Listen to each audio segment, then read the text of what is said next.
మంగ్లీకి సంబంధించిన కేసులో ఎంతమంది మీద ఎఫ్ఐఆర్ అయింది? దాంట్లో నిందితులు ఎవరెవరు? మంగ్లీకి సంబంధించినటువంటి కేసులో ప్రధాన నిందితురాలు మంగ్లీ, తర్వాత రమావత్తు మధు, మూడో నిందితుడు మంగ్లీ తమ్ముడు శివ, తర్వాత భరత్ చౌహాన్, అదేవిధంగా శైలజ చౌహాన్. అయితే ఈ కేసుకు సంబంధించినటువంటి విషయంలో వేణు ఉడుగుల గారి పేరు కూడా ప్రస్తావనకు వస్తుంది. అయితే వాస్తవానికి ఈ కేసులో వేణు ఉడుగుల గారికి ఎటువంటి సంబంధం లేదు. ఆయన ఏంటంటే మామూలుగా ఆర్బిట్రేషన్కి ఏదైతే మంగ్లీ వాళ్ళ అడ్వకేట్ ద్వారా నాకు ఫోన్ చేసి సార్ మీతో మాట్లాడాలి సార్, మరి నన్ను ఒకసారి సమయం ఏంటి సార్, టైం ఏంటి సార్ అని అడిగినప్పుడు డైరెక్టర్ వేణు ఉడుగుల గారికి కూడా నేను బాగా పరిచయం. సో వేణు ఉడుగుల గారు కూడా ఫోన్ చేసి ఏమైంది సుబ్బారావు గారు, ఏంటి విషయం, సుబ్బు గారు ఏమైంది సుబ్బు గారు ఏమైంది విషయం అంటే ఇట్లా జరిగిందంటే, ఎందుకు సార్ మాట్లాడతారండి, ఎందుకు సమస్యను సావధానంగా పరిష్కరించుకుంటూ పెద్ద చేయటం ఎందుకని చెప్పేసి ఆయన మాట్లాడితే సరే వస్తాను సార్ అని చెప్పేసి బాధితులందరినీ తీసుకొని పంజాగుట్టలో పూజా నాగేశ్వర గారి ఆఫీస్కి వెళ్ళడం జరిగింది. వెళ్ళినప్పుడు అంతా కలిసి మాట్లాడారు.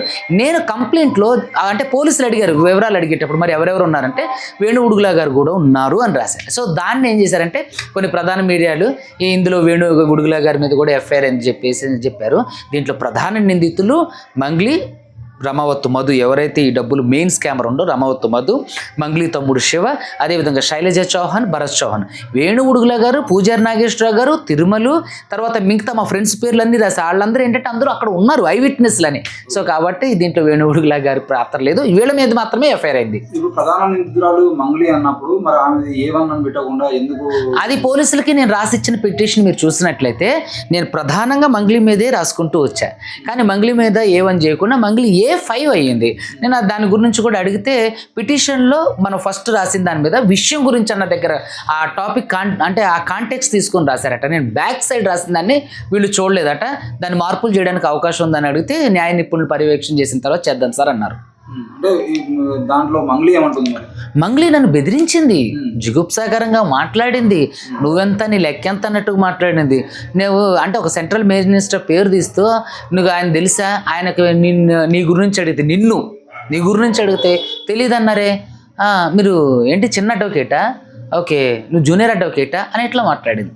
నేను ఎందుకు ఫోన్ చేశా, ఒక మ్యూజిక్ డైరెక్టర్ గారి ద్వారా, అమ్మ ఇప్పుడు ఎవరైనా ఒక పేరు బదనాం అవుతుంది అని అంటే ఒక యాజ్ ఏ అడ్వకేట్గా నేనేమనుకుంటా, అరే ఏంటి అసలు విషయం తెలుసుకుందని ఎవరన్నా అడుగుతారు. సో ఈ అమ్మాయి నిందితులు అంటే బాధితులందరూ కూడా ఈ నిందితుల మీదే పేర్లు చెప్తుంటే అసలు ఈ విషయం ఏంటి, ఆవిడ వే ఆఫ్ వెర్షన్ ఎలా ఉంది తెలుసుకుందామని మళ్ళీ నేను ఫోన్ చేయలే, ఒక మ్యూజిక్ డైరెక్టర్ గారి ద్వారా కాన్ఫరెన్స్ కల్పించి ఆయన మధ్యవర్తిత్వంలో మాట్లాడడం జరిగింది. సో మాట్లాడిన తర్వాత ఆవిడ అరగంటకి మాట్లాడింది. ఆ మ్యూజిక్ డైరెక్టర్ గారు కూడా ఆమె తిట్టారు, ఏంటి ఇట్లా మాట్లాడుతుంది ఏంటి సుబ్బు గారు, వదిలేండి సార్ ఇలాంటి వాళ్ళు ఎట్లే ఉంటారని చెప్పేసి మాట్లాడిన తర్వాత నేను అక్కడ నుంచి ప్రెస్ మీట్ పెట్టడం, బాధితులందరినీ తీసుకురావటం, వాళ్ళకి ఎలా అన్యాయం చేశారు, ఎవరు పేరు చెప్తే వీళ్ళు పెట్టుబడులు పెట్టారు, దీంట్లో ప్రధాన నిందితులు ఎవరు అని చెప్పేసి అదన్నీ మీడియాకి ఇవ్వడం జరిగింది. దాని తర్వాత మీడియా మంగ్లీ ఈ వీడియోలు ఎప్పుడైతే ఇంటర్వ్యూలు రిలీజ్ అయినాయో ఇక అప్పటి నుంచి కంటిన్యూస్గా నాకు ఇక పదుల సంఖ్యలో మెసేజెస్ చేసింది అన్నట్టు, పదుల సంఖ్యలో మెసేజెస్ చేసింది. అసలు విపరీతంగా ఎట్లా అంటే, సార్ మమ్మల్ని ఇగోండి ఇది మంగ్లీ చేసిన ఫోన్ కాల్స్ లిస్ట్ కంటిన్యూస్గా, why are you calling me again and again అని చెప్పేసి నేను తిట్టినప్పటికీ కూడా ఆవిడ ఎన్నోసార్లు ఇగోండి ఇవన్నీ కూడా ఇది మంగ్లీ చేసిన కాల్స్ లిస్ట్ కంటిన్యూస్గా తన కాల్స్ చేస్తూనే ఉంది. తర్వాత ఒక ఎమ్మెల్యే తండ్రితో ఫోన్ చేయించింది, తర్వాత చాలామంది పెద్ద వ్యక్తులతో ఫోన్లు చేయించింది. విపరీతంగా నన్ను అంటే ఒత్తిడి చేయడానికి ప్రయత్నం చేసింది. వాళ్ళ అడ్వకేట్ సార్తో నాకు డబ్బులు కూడా ఆఫర్ చేసేది. ఈ విషయాన్ని కూడా నేను మీడియాకి వెల్లడించాను.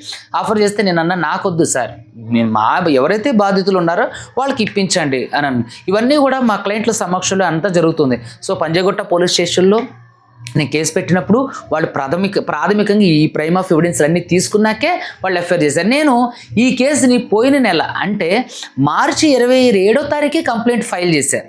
సో అది మొన్న ఏప్రిల్ 7వ తారీఖు ఎఫ్ఐఆర్ అవడం జరిగింది.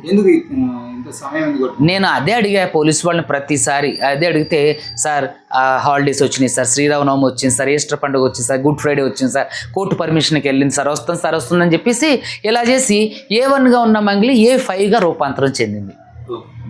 Thank you.